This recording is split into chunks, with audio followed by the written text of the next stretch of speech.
This is the first book in a series called The Horror Story Volumes. So this is the Horror Story Volume 1, entitled Death Wish.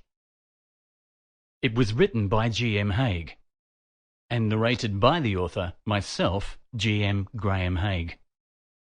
While I call these horror story volumes a series, they're all standalone books, and you don't have to read them in chronological order.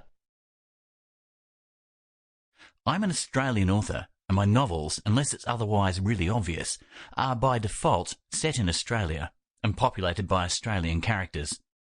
I'll also point out that I'm fortunate to live in the southwest countryside of Western Australia, along with my beautiful wife Lisa, 3 Great Danes, 2 donkeys, and a tremendous amount of wildlife that has absolutely no regard for anyone trying to record an audiobook in my studio.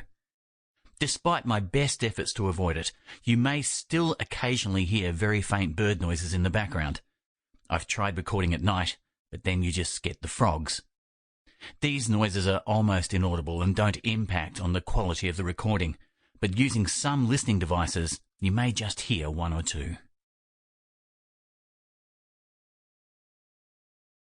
Author's Introduction to Death Wish. I'm often asked at writers' conventions and readers' groups where I get the ideas for my horror stories.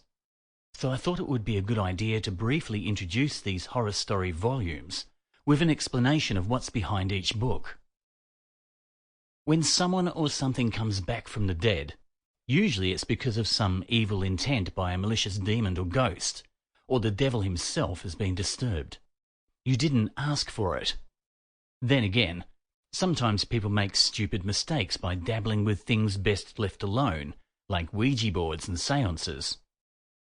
For this story, it came to me one day, what if you just innocently, desperately wished for something impossible, and it came true?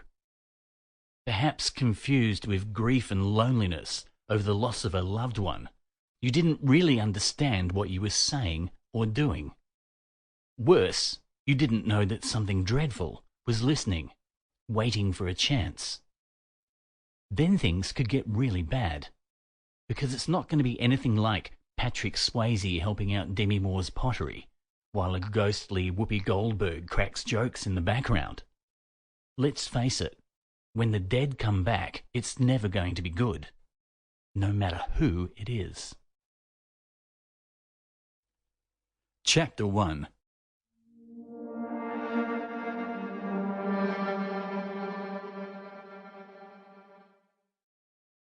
Linda McFarlane hadn't moved for 3 days, and didn't care.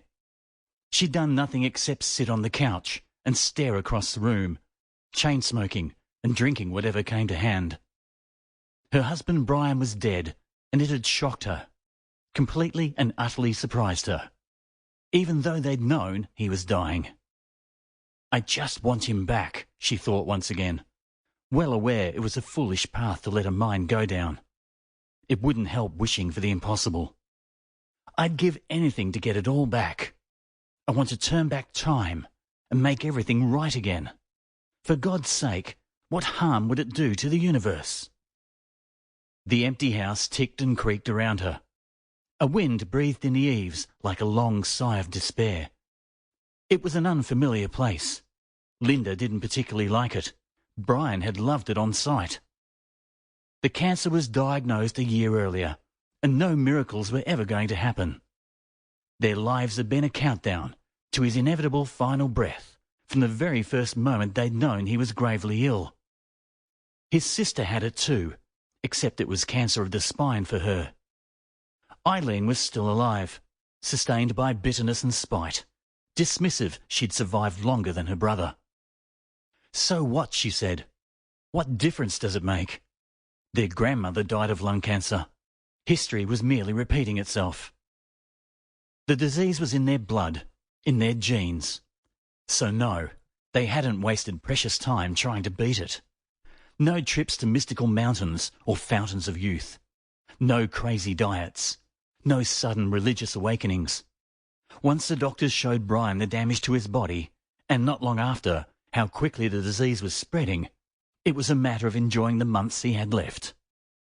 They'd moved to the country, a dream of Brian's for years, their only concession to the fact Sample complete. Ready to continue?